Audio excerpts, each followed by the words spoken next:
Okay, let us begin. We're going to start today by introducing you to the knowledge cycle. These are 5 broad phases that researchers go through when they're conducting their research. So they're either finding themselves in the discover phase, which is generally the beginning point of research. Then they move on to the building of their resources, organizing their resources, writing and citing, and getting cited. So this is the phases that they broadly go through when conducting the research process. In the discover phase, it's generally the first part of research. A researcher would like to zero in on a topic, kind of get an overview of what has been done, what can be done, who are the funders of research, who are the authors that have high research output in a particular topic or in a particular field, which journals have high research output, potentially identify journals that they may want to subscribe to, follow, and potentially identify journals that they may want to publish in. Through this process, they're also analyzing trends in a research topic and taking decisions about research. Once they've decided upon what they want to research or the research topic or research area, they will then move on to building their resources. So they want to find full text articles and book content to add to a wealth of knowledge for themselves to refer to and build upon. And for this, we recommend the product ScienceDirect. When they have the full text articles and book content, they need to be able to store it in their own personal library of resources. And for this, we recommend Mendeley. Mendeley is a free reference manager and tool that is available. You will also be able to download it from mendeley.com. This tool allows you to save all your references in your own personal library of resources, which facilitates the writing and citing process. So when you're ready to write an academic document and you want to do your referencing, it will automatically put in the citations for you, as well as create the bibliography or reference list. So you can access that from mendeley.com. And then in the last phase to get cited, we recommend both ScienceDirect and Scopus for different reasons. And we're going to get into that as we go along this presentation. But broadly speaking, if you publish in a journal that's indexed in Scopus, you are putting your work onto this very large, the world's largest, in fact, database of its kind, which increases the visibility of your research. Because researchers all over the world that use Scopus, when they go on to Scopus, when they're in their discover phase or any of these other phases, and they're looking for relevant content, when they put in their keywords, you would like for your results to be part of the search results that researchers see in order to ensure that you do get cited. Also with ScienceDirect, this is the platform that hosts Elsevier publications. So articles and book content that's either published by Elsevier or its society partners. It is a huge database. It's used globally. It has a large number of monthly unique visitors, and it has a large number of monthly downloads. So in order to get cited, we would also recommend this product. But when we talk about Scopus in the discover phase, we're going to tell you a bit more about the product, and then we're going to do some practical examples. So to begin, we need to define what Scopus is. Scopus is the world's largest abstract and citation database of peer-reviewed literature. It is containing abstract and citation information, not full text content. Therefore, it is used to track, analyze, and visualize scholarly research. The content of Scopus assists researchers by increasing the discovery of crucial research. It helps them to stay up to date on the latest development in their own and other fields. It helps them to find potential collaborators for research projects, to track citations over time for a set of authors or documents to measure impact, to find publications to include in grant proposals, and to assess journals and articles for relevance and find ideas for research topics. It also assists institutions to be able to showcase their research, which increases the discovery of institutional research. It helps institutions to track trends, stay ahead of research trends and the latest innovations with rich search and analytics of articles, authors, and affiliations. It helps institutions to find collaborators or to recruit the best minds in a specific field. It helps them to analyze output, examine scientific discoveries from key market players, to benchmark competition and uncover white space, as well as to stay up to date on new research and citations with personalizations and alerts. So that is how the tool assists both researchers and institutions. What is contained in Scopus? You have journals, conferences, books, and patents. In total, there are more than 80 million records from more than 7,000 publishers in 105 different countries. 7,000 publishers means that Scopus is a publisher-neutral database. When we speak about ScienceDirect, we are talking about the platform that is hosting Elsevier and its society partners' content, and it is hosting full text content. On Scopus, you are seeing more than 7,000 publishers spread over 105 different countries, and it is abstract and citation information. That is the important part about Scopus. It is not a full text database, but it is giving you a publisher neutral view of the research output in a particular subject area. So it's giving you a very large representative set of the publications, of the conferences, of the books and patents that's available matching your criteria, okay?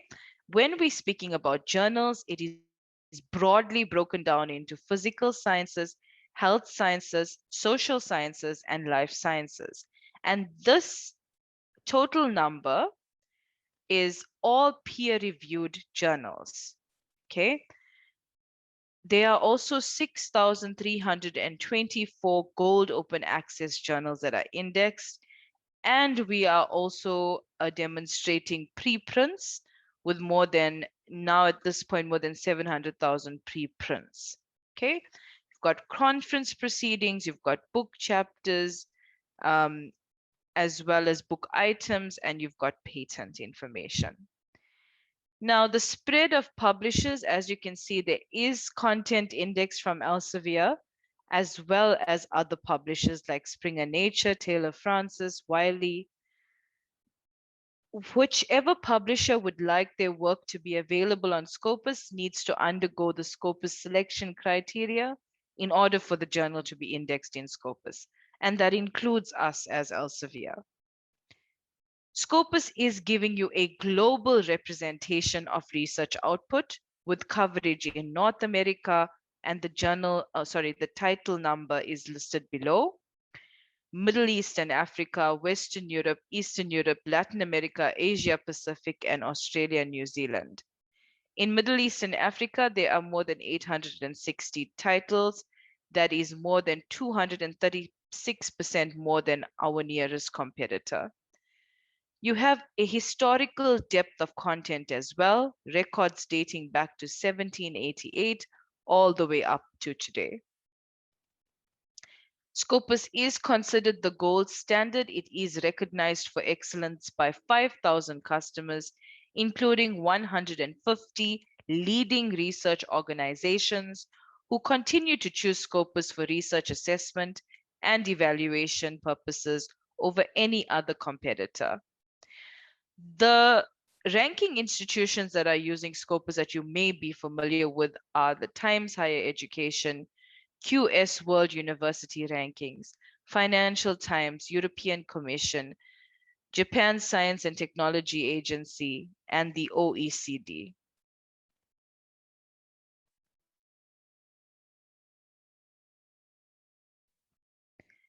Earlier, I mentioned that whichever publisher's work is available on Scopus would have had to go through selection criteria in order for their journal or their title to be indexed on Scopus. Okay, so on average, Scopus receives about 3,500 title suggestions a year. Of this number, about 39% meet the minimum selection criteria, and 46% of this 39% are actually accepted after our independent content selection and advisory board's review. It's important that you know this information so that you know that you can trust the information that you find on Scopus. Researchers can find content on the internet, but they need content that they can trust. They need content that has been vetted with quality, ethics, and selection criteria, and you can definitely find that on Scopus. Once the titles have been put through this evaluation process, it then undergoes a re-evaluation process, so that once the journal is indexed, it's also monitored to see if any changes occur to the journal. Scopus utilizes a radar algorithm to identify if there's changes in the behavior of a journal after it's indexed, and if there are some changes, such as sudden and exponential article output growth, unexplainable changes to an affiliation country, or high journal self-citation rates, then we will flag the journal for review.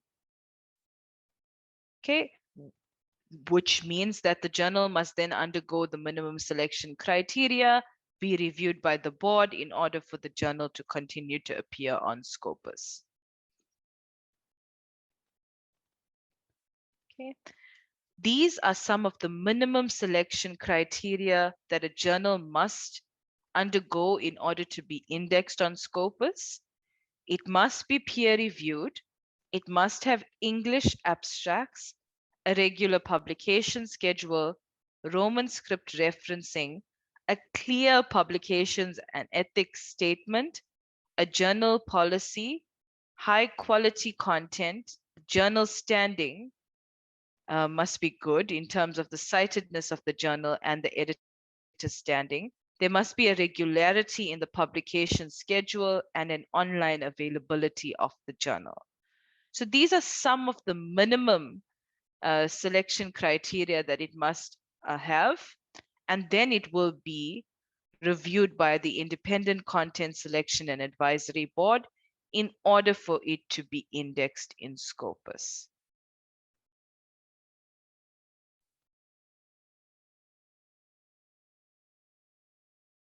So this is the look and feel of Scopus. It is a very clean and simple way of performing searches, and the layout is very simplistic.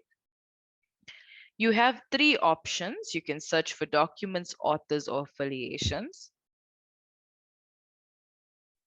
You can search the source list, your own lists, or you can go onto your profile. And from your profile, you can view your dashboard, your saved searches, your alerts, saved lists, etc. Okay. It's very important that you understand that with the Elsevier products, you are getting access to it based on that which your organization has subscribed to. If your organization is subscribing to Scopus, then you will be able to access Scopus when you are within the IP range of the organization. But due to the current way in which we are all working, we are working mostly from home or out of that IP range, it's important to understand how to activate remote access on your account. Okay, so it is important to get in touch with your librarian or the facilitator of the e-resource products at your organization to ask about remote access options. To get remote access to Scopus, if you're outside the IP range, you will see a button on Scopus. When you go to scopus.com, you will see a check access button. When you click on that check access button, you will be able to put in your institution name or your institutional email address, and you follow the prompts and you'll be able to activate your account for remote access. Once your account is activated for remote access, you can continue using Scopus outside of the IP range.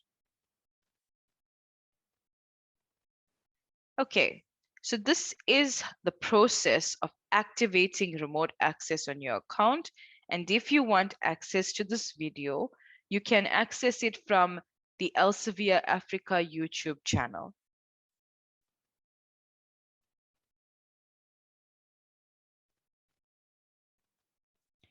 So when you go on to Scopus, you are going to see a blue check access button. If you click on that button, or if you have a Scopus account created, we do recommend that you use your organizational email address to create that account. You could then select sign in that case. And it's going to ask you to find your institution, where you will either put in your organizational or institutional email address or the name of your organization or institute.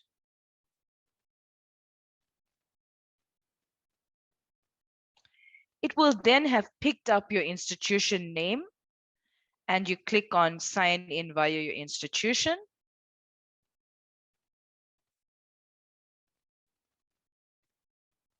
And you will have access to Scopus thereafter. This is SciVal, but it is a very similar process for Scopus.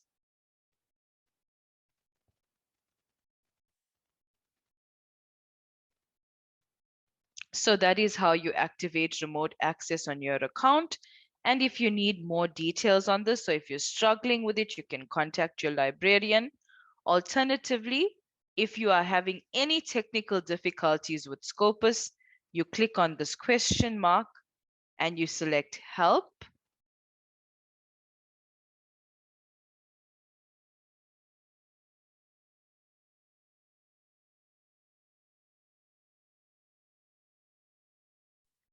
It will then bring you to the Scopus Access and Use Support Center.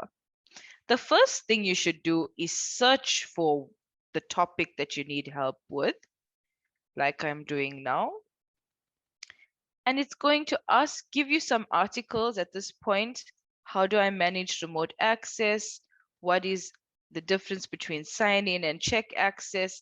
And if you click on any of these articles, it will give you screenshots and a step-by-step process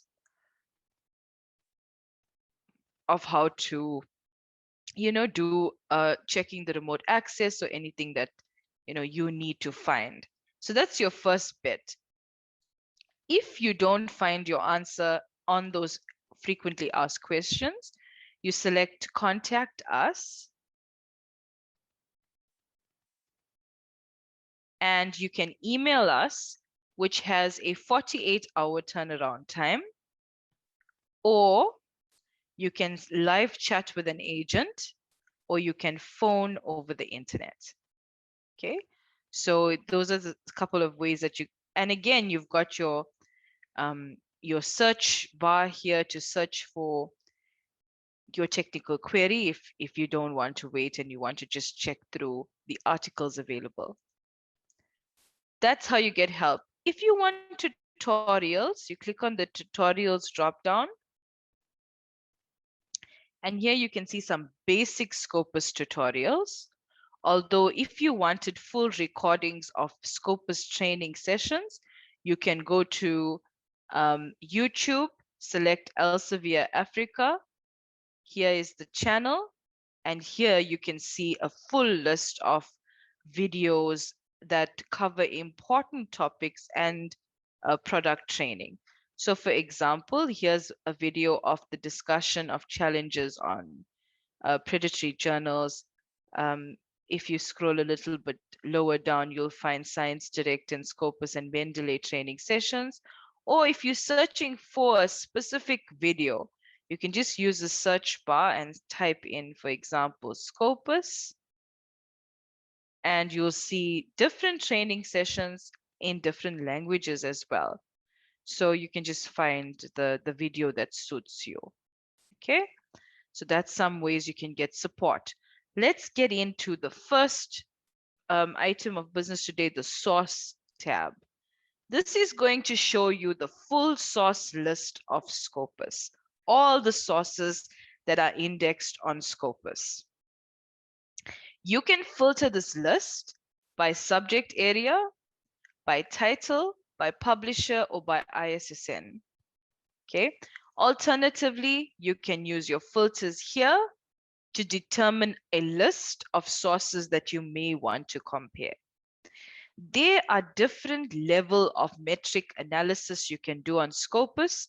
You've got journal level analysis, article level analysis, author level analysis, and institutions, meaning that you can use metrics to evaluate any of these entity types or source types. Okay, just gonna close my email because it keeps popping up.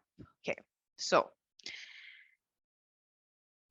you can now go onto this list if there is a particular title that you know. For example, I'll search for the Lancet HIV.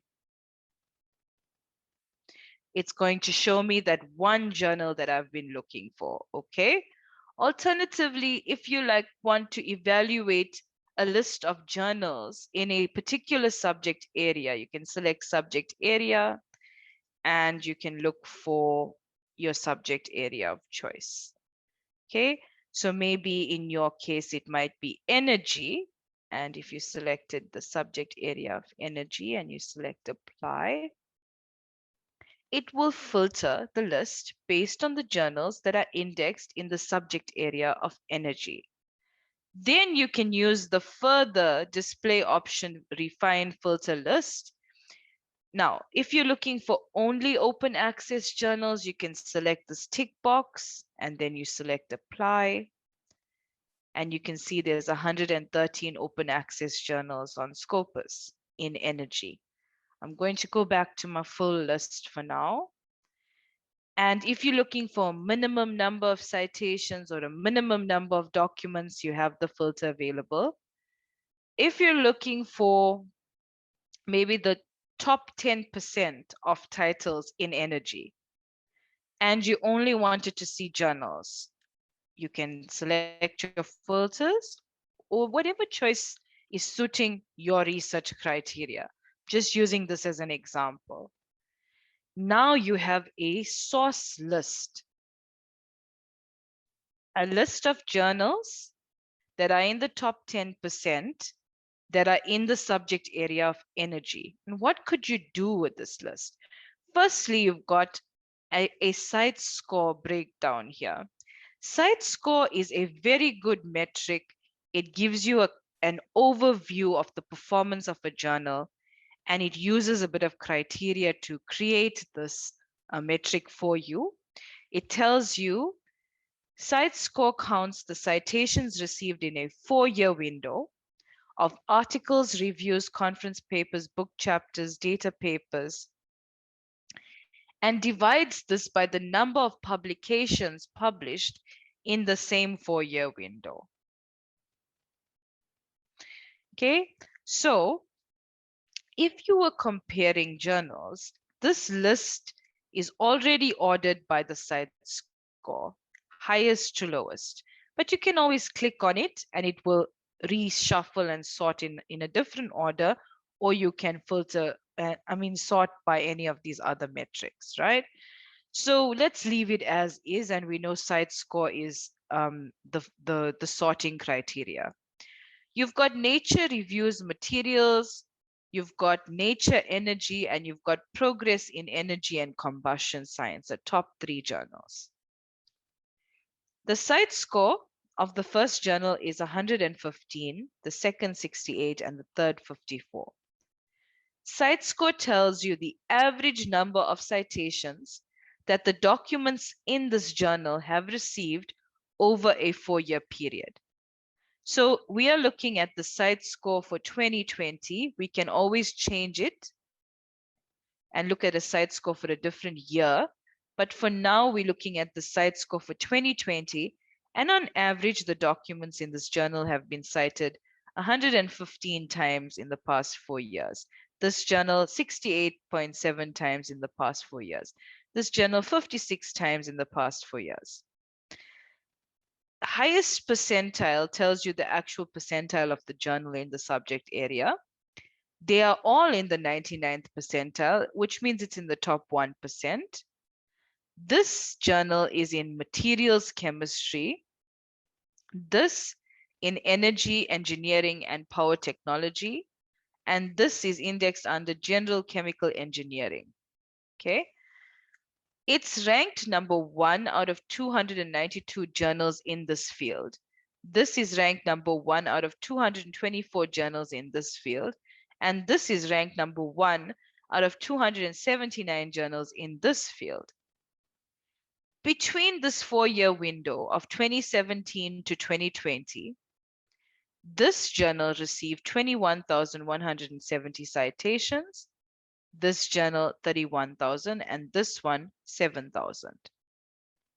The number of documents published in the same time frame, this journal published 183, this journal 458, and this journal 125. Percentage cited tells you what percentage cited, what percentage of these documents have at least one citation. So of these 183 documents, 98% of them have at least one citation. Of these 458, 88% have at least one citation. Of these 125, 98% have at least one citation. The SNP and SJR are not Elsevier metrics. This is the Schemago journal rank, and this is the source normalized impact per paper. We're going to get more into this, but I'm just going to go through the last filter so that we can go back to our presentation. This journal is published by Springer Nature, this by Springer Nature, and this by Elsevier. Okay. Now, if we want to learn a little bit more about the Schemago journal rank and SNP, I've got more information in this presentation, which will also be shared with you. Right. So, the Schemago journal rank. It is a measure of the number of times an average paper in a particular journal is cited, and as such, is conceptually similar to the impact factor. A major difference is that instead of each citation being counted as 1, as with the impact factor, the Schemago journal rank assigns each citation a value either greater than or less than 1. This is based on the ranking of the citing journal. The weighting is calculated using a 3-year window and uses the Scopus database. Authors can also use these metrics when deciding where to publish. What's important to understand about the difference between the CiteScore, SJR, and SNP is that the CiteScore is not field normalized, meaning that you can use the CiteScore to compare journals in a subject area, but not in different subject areas. It is not normalized for subject area differences. The SJR and SNP are field normalized metrics. Now, why do we need to have field normalized metrics? Because there are differences in subject areas. For instance, in mathematics versus medicine, publications are published at a slower rate. There are fewer publications, and there are fewer citations in mathematics compared to medicine, where you are having a high volume of publishing output, high number of citations. It is faster, so it is difficult to be able to compare journals of these different subject areas. You need to enter in a normalizing factor in order to be able to do that. So with SJR, which is Schimego Journal Rank, it is normalized. But what it is it is a prestige metric. It is focused on not only the number of citations, but the prestige of the journal that is citing the particular journal that you are analyzing. So what it says in the first point is that it assigns a value to the citations based on which journal is citing, the prestige of the journal that is citing. The next is, the idea is to assign weights to bibliometric citations based on the importance of the journals that issued them. Citations issued by more important journals will receive more value than those issued by less important ones. This importance will be computed recursively. That is, the important journals will be those which in turn receive many citations from other important journals. The average value for SJR is 1. Okay, so anything above 1 means it is performing higher than the average. Anything below 1 means it is performing less than the average. Okay, so if you are comparing journals based on the prestige of the citations and you want it to be a field normalized comparison, you're using SJR, your benchmark is 1. Anything above 1 means it's performing higher than the average. Anything below 1 means it's performing less. Let's move on to the next metric. Now we're talking about SNP, Source Normalized Impact per Paper. SNP measures contextual citation. By weighting citations based on the total number of citations in a subject field. This unique perspective enables direct comparison of sources in different subject areas. The impact of a single citation is given a higher value in subject areas where citations are less likely and vice versa. It is a ratio with a numerator and a denominator. SNP's numerator is a journal's impact per publication. This is simply the average number of citations received in a particular year by papers published in the journal during the 3 preceding years. SNP's denominator is the database citation potential. We know that there are large differences between various subject fields in the frequency at which authors cite papers. In view of this, for each journal, an indicator is calculated of the citation potential in the subject field it covers. SNP enables the direct comparison of sources in different subject fields. Citation potential is shown to vary not only between journal subject categories or disciplines, but also between journals within the same subject category. For instance, basic journals tend to show higher citation potential than applied or clinical journals. Likewise, journals covering emerging topics tend to be higher than periodicals in classical subjects. SNP helps authors to identify which journals are performing the best within their subject field, helping them to decide where to publish. Okay, so those are the definitions of these 2 metrics, and we're going back to our comparison. We've gone through CiteScore. I've explained that this is not field normalized, but it tells you the average number of citations in the journal over a 4-year period and can be used to compare journals in the same subject area. Then you also had SNP and SJR, which both have a benchmark of 1. Okay, SNP is allowing you to compare journals of different subject areas by normalizing the subject area differences. And SJR is allowing you to compare journals based on the prestige of the citations received. Okay, also having an average of 1. So if you wanted to compare journals on metrics only, you would see that this journal has the highest cite score, the highest citations, the highest number of documents published, the highest percentage of documents which have been at least cited once.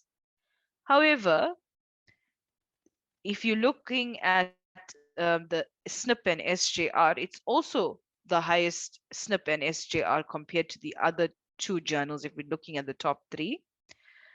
But if you're comparing between the next 2, you will see that this journal has a higher SNP than this journal, although it may have a lower cite score. This journal has a higher SJR than this journal. So it's all dependent on what you would like to evaluate the journal on. But now you know that these are some of the metrics available for you to evaluate the journal. And there are more. We will get more into it through this training session. Okay. Now, that is telling you all about the source list on Scopus. We are now going to move on to searching for documents, authors, and affiliations on Scopus. Let's kind of have a look around this homepage. You have an option for search tips. If you select this option, it is going to give you some ideas of how to construct a search string on Scopus. Operators is telling you about Boolean operators. So let's look at this. You've got 3 Boolean operators, or where if you use this Boolean operator, at least one of the keywords must appear in your search results. If you use AND, both keywords or key phrases must appear in your search results. And not will exclude the last term. This is the order of precedence. It first processes or, then and lastly and not. Okay.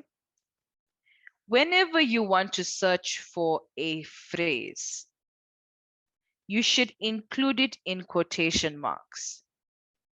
Meaning, if you want the words to appear together in your search results, please put them in quotation marks. And if you want them to appear together and in the exact order that you have typed it, you will use curly brackets. Okay. You also have proximity operators, which will tell you within and preceding indicates the distance between words, and terms must appear in a specific order. But I will just focus on these 3 for this training today. Okay, let's go lower down. If you wanted to find exact phrases, exact phrases or loose phrases, you will use quotation mark for loose phrases, meaning you want the words to appear together, but the order is not specific to you. But if the order is specific, then you need to indicate it in curly brackets. Okay, so it's also important to know that punctuation is ignored. For example, heart-attack or heart attack returns the same results. Wildcards work. You can use a wildcard, which is a star, which will give you variations of the word. For instance, if you had to use a star in this instance here, criminal, star, liable, and you've got a star, it will find you variations of the word. It'll find criminally liable, criminal liability. It will match the first few characters and find you variations thereafter. right? Plurals and spelling variants are included. So heart attack will include heart attacks, anesthesia and anesthesia, okay? So even spelling variants are included. Double quotation marks I've explained. And it's important also to know the hyphen is treated as punctuation and therefore ignored if it is not in the exact phrase. Wildcards must be used with words because they cannot stand alone. When a hyphen is placed between a wildcard in a word, the wildcard is dropped. Then pretty much the rest is, I will get to it in the example, but what we are focusing on today are the and, or, and not to create a search string. How did I get to these tips? I just clicked on search tips. You also have the option to add search fields, add date ranges, and an advanced search. I'm going to come back to this. When you start searching, your search history is going to start building here in this field. You also have some information to learn more about Scopus profiles, find and follow experts, how to set alerts, how to use lists, dive into our curated relevant linked content across all subject areas from all years, use lists to track content, and browse with ease of mind. We will only index quality journals evaluated by subject experts to ensure you publish in the right one. If you wanted to learn more about how we index content, you click about our content and you'll read all about it here. What's the coverage statistics and how it's selected. You'll get more information about it here. Right. Lower down, you can also link to our Scopus blog. You might want to follow this blog because we also post webinars here, and it's more than just what's on Scopus. It can be publishing webinars and interesting webinars for researchers. At the moment, there are 16 million author profiles, 80 million documents, 70,000 institutional profiles, and 5,000 publishers accessed. Okay, let's construct a search string. If I wanted to search for HIV, I can put in the one word HIV and search. And I have a large set of document results. Or if I wanted to create a Boolean search string, I could use my Boolean operators like or, and not. So in this case, for instance, I will use a bracket to separate the clauses so that I can see it a bit better. I could say HIV or AIDS or human immune. And I'm going to use a wildcard here to give me human immune virus or human immunodeficiency virus.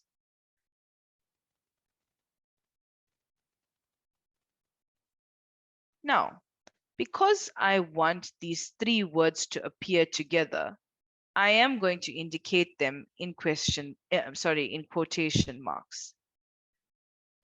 So I've put in HIV or AIDS or, and in quotation marks, human immune virus. And I've said I want variations on the word immune.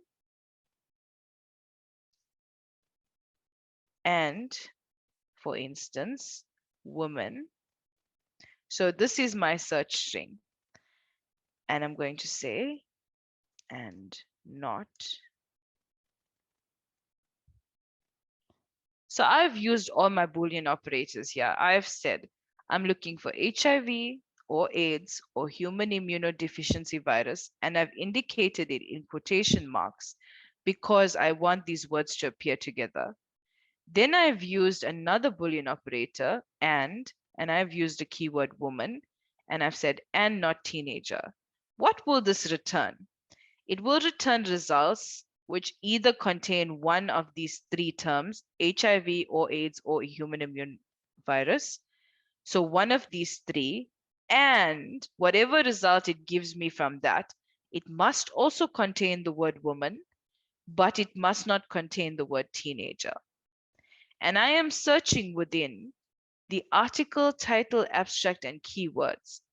I can select all fields, or I could select abstract only or keywords only, whichever you would prefer. I can add a date range, all published from all years, or maybe I want to see from maybe, let's try 2000 to present. Okay, and I want to search.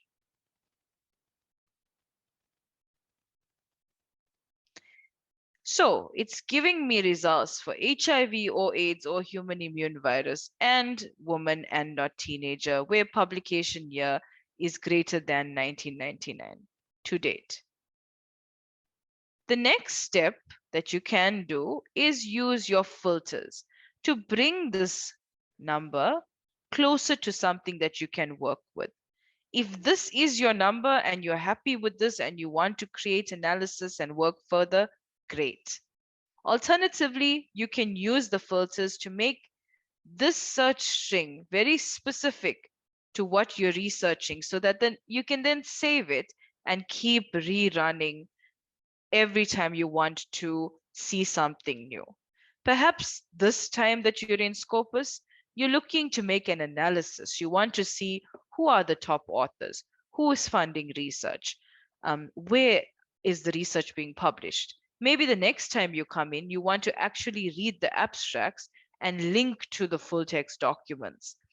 Then you would come in for a different purpose. So it's important that you really build your search string so that you can rerun it. And you've done it and everything is accurate and you've got exactly what you're looking for. So I'm now going to move on to the filters. Your first filter is open access. On both ScienceDirect and Scopus, Elsevier is trying to make open access more visible. So you will see it as the first option on both the platforms. So you've got different open access types. You have all open access, gold, hybrid, bronze, and green. If you get confused with the open access types, you can click on learn more and you can read more about it. But let's talk a bit about open access, okay? Open access is a publishing type in which the author essentially pays the publication cost and the reader can access that publication without paying a subscription. That is gold open access. Okay, hybrid gold is when authors publish in subscription journals, but the journal also accepts open access publishing. So perhaps they have paid a fee, published in a subscription journal, but it's an open access article, so the person can access it freely. Bronze is a published version or record or manuscript that has been accepted for publication. The publisher chose to provide temporary or permanent free access to this version of the manuscript. And green means it's published version of a manuscript which was accepted for publication and available at a repository. So those are the different open access types. And if you're interested in filtering on that alone, you can select the type here. Next, I already selected my date range, but normally you would see a full date range here and you could select the years that's relevant to you. But this is what I selected in my search string. Next filter is authors. Perhaps you want to see results from a few of these authors. You can select their names here. And if you want to see a full list, you can view all and select the particular author's names from this list. For the purposes of this example, though, I'm going to leave this unselected. Now it's giving you a subject area filter. So if I selected view all, I will select what subject areas I would like my results to pertain to. I am going to select medicine and social sciences, psychology, um, maybe neuroscience. Um, yeah, so that's pretty much what is important to me and what I want to see. Okay, next, your document type. What type of documents do you want to see in your search results? I might want articles and reviews. Perhaps you may want book chapters. It's entirely up to you. Next, what type of articles do you want to see? Would you like to see final articles or include articles in press? Articles in press are articles that have been accepted for publication but have not yet undergone the peer review process or the publication add-ons. Okay, so I'll select final articles for this example. Maybe you want to select results only from particular journals. In this case, you would select your view all and select the journals that you want to see results from. Okay, maybe you want to see PLOS ONE, you want to see the Lancet, you want to see International Journal of Drug Policy, you can select that. I'm going to leave it unselected for my example. One of my favorite filters on Scopus is the keyword filter. If you select view all, this allows you to select the keywords from this results list that was provided to you that's important to you. So you can actually make your search results very specific by spending about 5 minutes going through this keyword filter. So for me, I would go through it. I would say I'm looking for human, female. I'm going to say adult. I'm leaving out male, which will remove a large number of results that's not important to me. Okay, I'm looking for HIV, HIV infections, not adolescents, so I'm leaving that unselected. Young adults, no. Aged, risk factor, pregnancy, HIV. I'm not looking for the US result. I'm looking for risk factor, sexual behavior, psychology. Um, I'm leaving out child, I'm leaving out animal. I'm going to select procedures, AIDS, antiretrovirals, treatment, STDs. So as you can see, I'm just looking through the list, selecting what's important and unselecting that doesn't really pertain to me.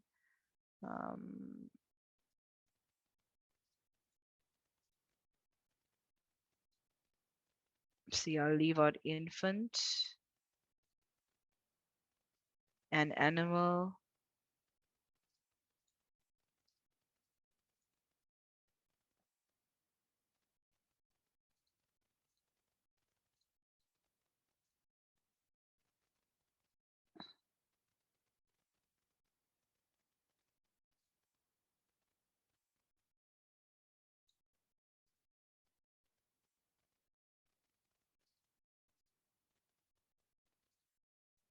Okay, I'm just going to select in random now, whatever is important to me.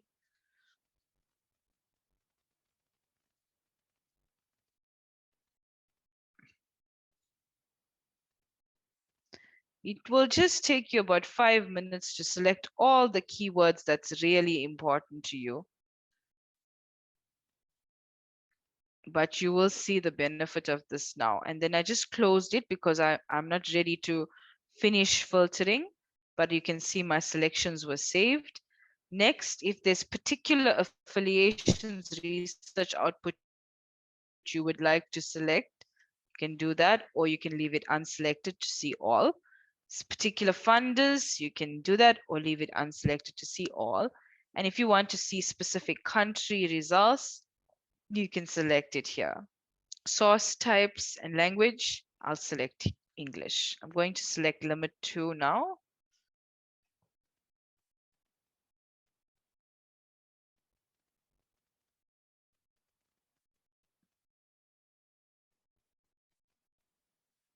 Okay. So now I've come down to 1,804 results. I can quickly save this so that the next time when I run this, I can just rerun the search instead of having to do the whole filtering process.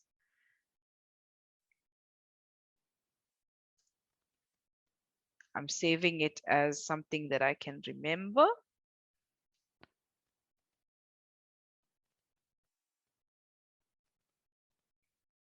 Okay, so you saw that it says it's saved.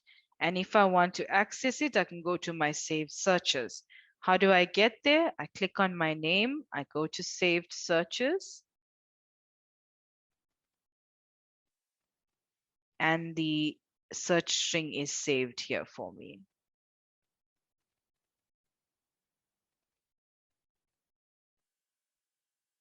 So I'll come straight through to this and I can continue with my research. So at this point, I can select Analyze Search Results, which will bring up graphical analysis of the search results. So you can see there's different cards available for you to analyze this in different ways. The first option is Documents by Year. Documents published by year of publication. As you can see, research output in this field has been increasing, then it declined, increased, declined, and as of recent years, it has declined slightly. Of course, by 2021, it will decline because the year is not yet complete.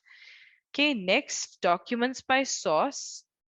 It has identified a particular source for me, but you can compare sources by adding in journals. And if you had to hover over, you will see the CiteScore, SJR, and SNP. Okay, because of the filtering that I did, it only found one journal, but normally you will have about 10 and you can compare them against each other. Okay, documents by author. The top 15 authors with the highest research output in this research area. If I click on the number, it will take me to the research output. If I click on the name, it will take me to the author profile. Okay. Next, documents by affiliation. Again, research output by organization, research organization, or university. So if I click on the name, it will take me to the university profile or organizational profile. If I click on the number, that it will take me to the research output, the documents. Okay, so I can see here the Center for Disease Control and Prevention has the highest research output, followed by National Center for HIV/AIDS, followed by University of Washington, and the list goes on. Right, next card is document by country or territory. Here you can see the United States has the highest research output, and this is based on my filtering and my research topic, right? And then you've got documents by type, because remember I had filtered on articles and reviews. It's telling me the split of research output available in my search results. And by funding sponsor, here it tells you the funding sponsors which have funded the highest number of documents. And it also gives you a link to go to those particular documents. Okay, but I would like to go back to my search results.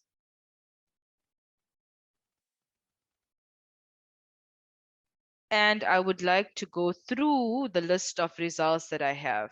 I can read the abstract. I can see the title, the authors, the year of publication, the source being the journal, and the number of citations. I can order this list by my citations, by the newest to the oldest, or whichever you prefer.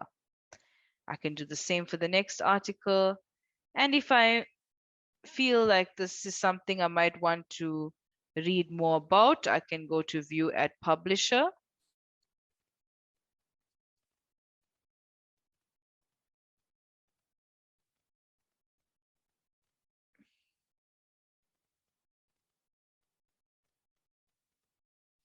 Right, so it's taking me to the journal and the article.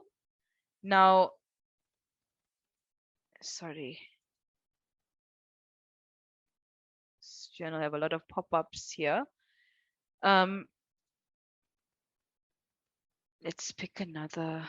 Okay, so it's all that one journal because I had filtered on that journal. But if you have a subscription to the journal and you go view at publisher, you will go straight through to the full text. If it's an open access article, if you click view at publisher, you should ideally see the full text as well. Okay. Now, if you found that your results are too few, you can select all and select view cited by. Then you can see that it will give you the documents that also cited the 1,804 documents you had in your results list. You can export these results to your reference manager or to Excel. You can also share links to it using email or social media.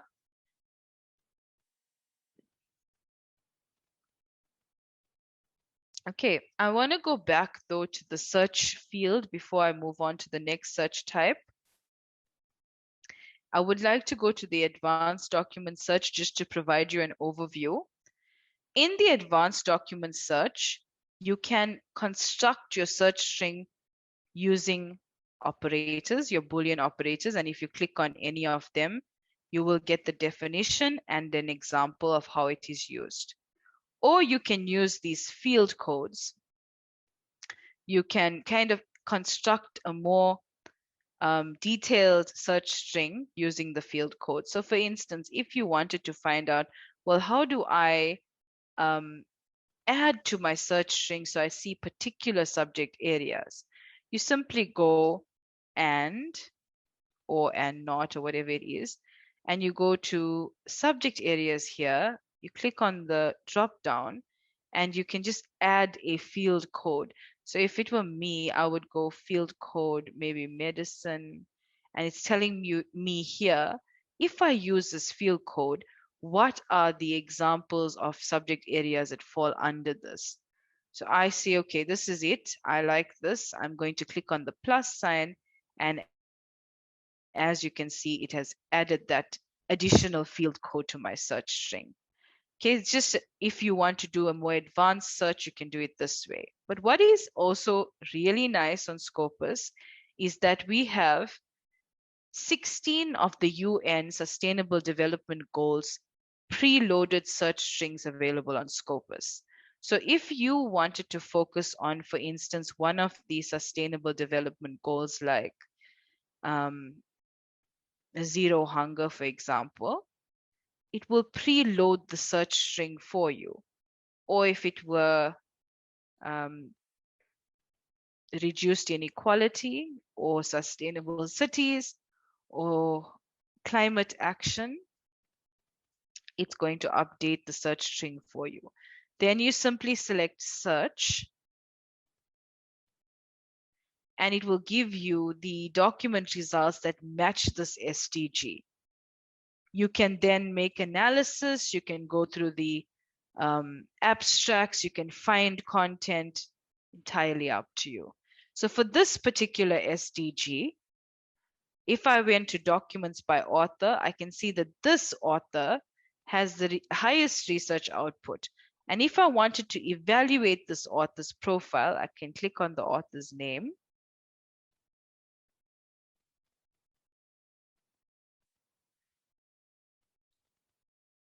And it is here that you can see the Scopus author profile. If you have your own Scopus author profile,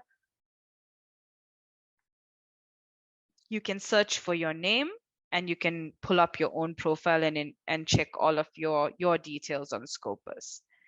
If I go show all author info,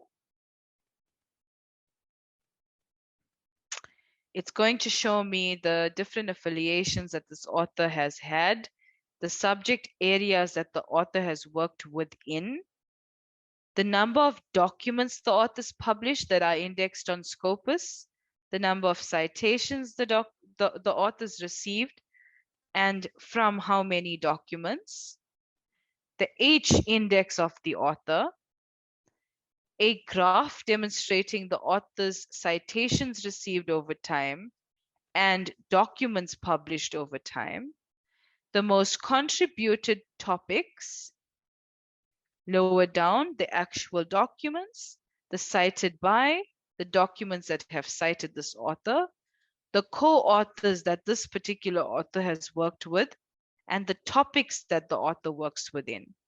Now, here, for instance, atmospheric inversion, the author has published 43 documents and it has a field-weighted citation impact. This topic has a field-weighted citation impact of above 1, which means it's higher than the global expectation for this topic. So it's 1.17. If you want to learn more about the field-weighted citation impact, you click on this little question mark and it says, shows how well the documents in this topic are cited compared to similar documents. A value greater than 1 means the documents are cited more than expected. Okay? So it's telling you some topical areas that this author works within. If I click on the topic itself, I will see the documents, the topic overview, the author documents, top authors in this topical area, and key phrase analysis.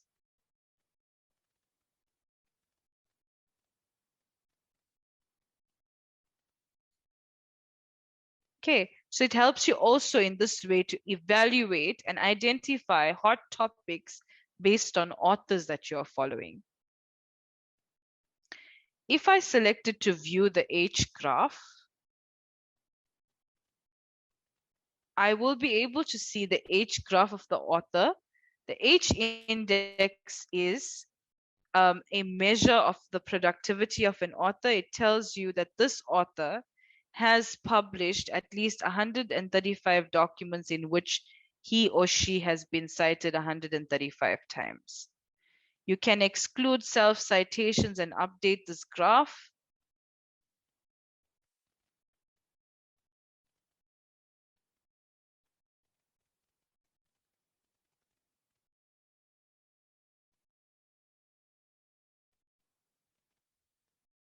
It's just taking a second.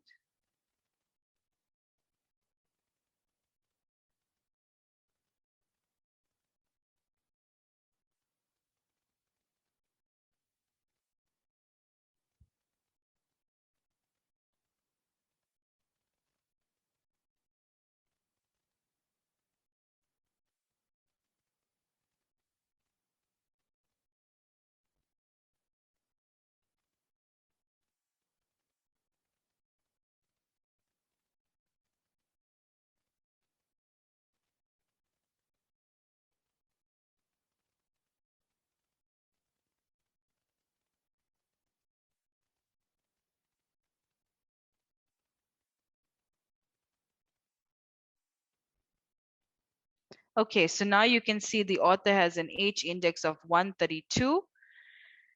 Okay, you can also see the author's citations over time. You can see documents by source. So which journals does the author publish in, by year, by type, by subject.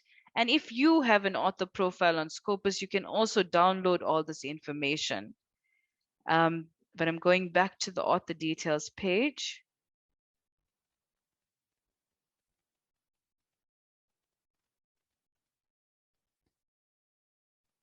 Okay. And even if you wanted to view all topics, it will take you straight through to this topics filter.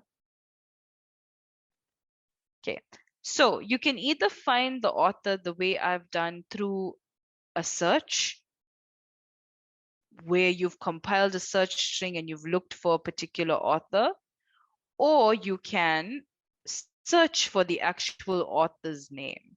So if you go to the author tab, you can enter the last name and the first name of the author, and you'll be able to find the author in that way.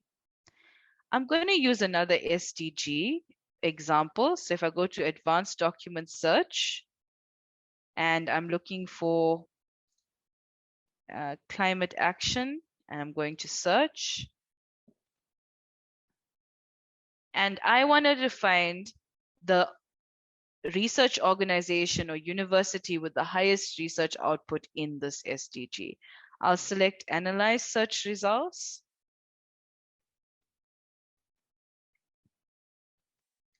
And I will just go to the documents by affiliation. And I can see that this is the affiliation with the highest research output in the field. So if I click on their affiliation, I will be able to see the documents from this institute, the number of authors affiliated to the institution, and the research output broken down by subject area. Okay. Let's go to one of my old searches from my search history here. And I can just go through and see that I am searching for this university in the subject area of environmental sciences. Okay, or I can just go and search for the university name of my choice. Go back to basic searching and affiliations, and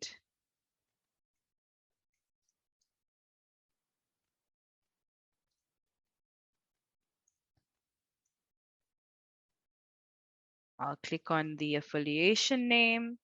And if I wanted to evaluate in my subject area for this particular university, maybe I'm looking at medicine research output for this university. I can go through the abstracts. I can see the sources. I can filter this a bit. I could select maybe only for 2020 and 2019 and limit to. And then I can make an analysis of the research output. I can see research output increased a lot in the past 2 years. I can see the authors with the highest research output. I can see the affiliation here as well as other affiliations with research output. So maybe collaborating affiliations and the funding sponsors. If I wanted to go to the documents by author and look at the #1 author in the field, I can go onto the author's profile, see the document output and citations over time, the documents that the author has been published in, preprints, if there are any preprints, topics the author works within, and the field-weighted citation impact of the topic, and the documents that cited the author as well as the co-authors. Maybe I find a co-author interesting on this page. I just click on his name and I can go on to this author's profile and go on and deeper and deeper. So you can kind of get an idea now of how you can continuously dive into a subject area on Scopus. The one more thing that we need to look at is article level metrics. So okay, this is a new article, so it hasn't really been very highly cited. I'm going to look for one which has quite a bit of citations. So you can also evaluate articles. We've gone through evaluating journals, subject areas, authors. You can evaluate the article itself. Okay, so this is an open access article. These are the authors. And if you click on any of their names, it's going to take you to the author profiles. It says it's been cited by these 307 documents, and you can actually go on to the documents by clicking on their names. If you want to set a citation alert, inform me when this document is cited in Scopus. You can set it here. Related documents are also available here, documents that are of a similar nature to kind of help you